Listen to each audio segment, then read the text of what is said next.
Bismillahirrohmanirrohim deb pitsamni ham boshladim.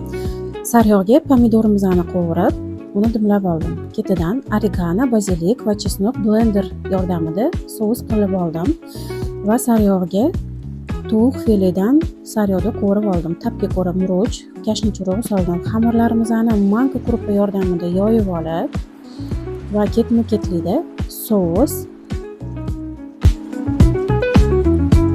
sousimizni surib, pishgan tovuqimizni solib chiqdim.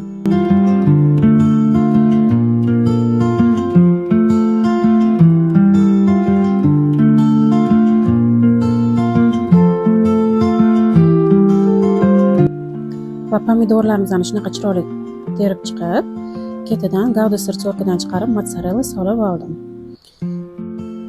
Va ikkinchi pitsamni ham ketma-ketlikda shunaqa holatda sous surib, to'ralgan охотничий kolbasalarni solib chiqdim. Va ketidan bolgarskiy sir gavda solib chiqdim va mozzarella sirlarimizni shunaqa chiroyli qilib terib chiqdim. Sirim qolganligi uchun ketidan 3-pitsamni ham boshlab oldim. Gavda sir, bolgarskiy, pomidor va mozzarella solib chiqdim. 3 pitsamni ketma-ketlikda 200 gradusda 30 minutda pishirib oldim.